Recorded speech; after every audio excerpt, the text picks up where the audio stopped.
You will never have a peaceful society with violent relationships, while at the same time you won't have a violent society with peaceful relationships.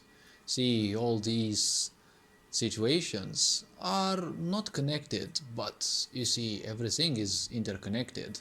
They exist in a certain way. I presented this point in a previous video where I spoke about two elements which I, well, believe in, and those are poison and healing. And the two coexist, but they can't live together. Just as I said, people who are toxic, they can't live close to people who are nurturing and healing by design, because they will lead to the downfall of the other inevitably.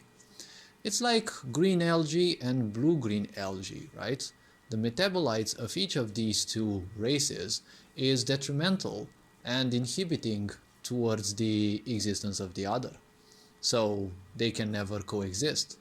And the problem is, their coexistence always leads to mass destruction because they'll bombard each other with metabolites until they, well, become so many. They will also improve their growth rates, and they will become so many they will simply not poison the water, but they will simply cover slowly and surely the surface of the water, and, well, increasing number of individuals means that they also will consume more air. In a society, you will always have, let's say, the peak as nothing else but a mirror of, well, the representatives of any group are basically nothing else than a mirror, usually, of that group.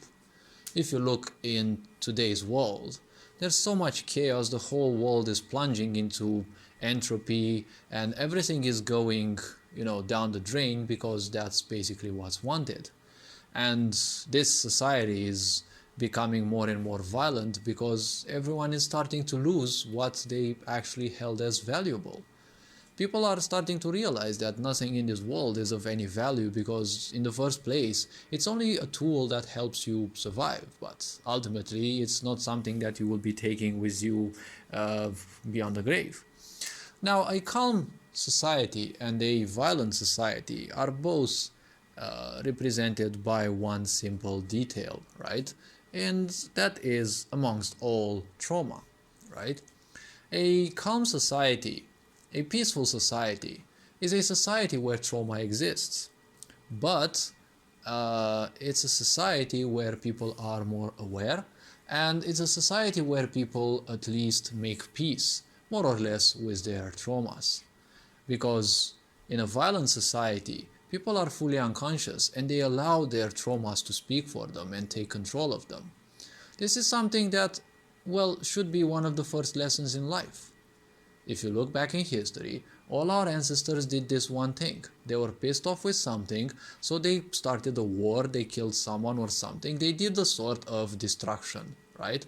So the question is, don't you think we've had enough history, right, to see that violence, well, in a sense, violence solves everything, but at the same time it doesn't.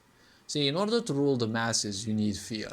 You always need fear to rule the masses, especially those who are, very primitive minded, because these will always be problematic in any society. They will have impressions that they are above everyone else. What they know, there is nothing more or less, and these will always be a problem, especially once these types of people reach,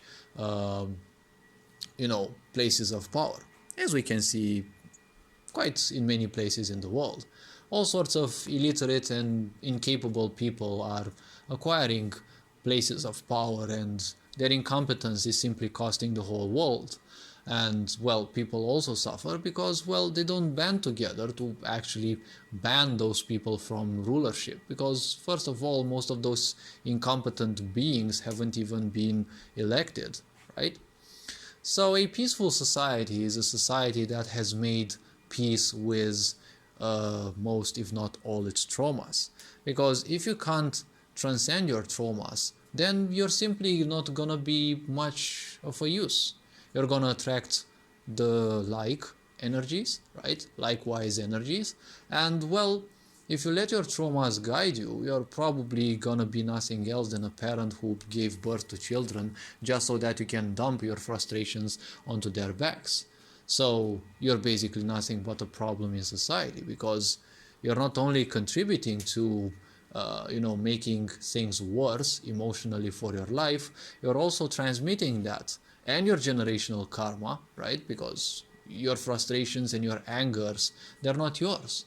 You took them from other people and you processed on them and wasted your lifetime thinking on those and investing energies into those as if they were yours. And now you're passing them to your children, so it's not enough that society had already enough monsters, but you're already proliferating their population. So the difference in between, a grand difference, is, frustrations, right? Frustrations, misaccomplishments, but misaccomplishments lead to frustrations as well. So all this being said, hopefully this video was introspective enough. It was supposed to be a much broader video, but I'd rather create more shorter ones. Take care, and don't forget, become introspective, and you'll see that things that you wish to know will come at the right time. Take care. Disconnect yourself from the worldly clutter. There's too much for people to digest anyways. You don't need to overcrowd your mind too much more. Take care, and I'll see you in the next video. Ferencan Boğur signing out.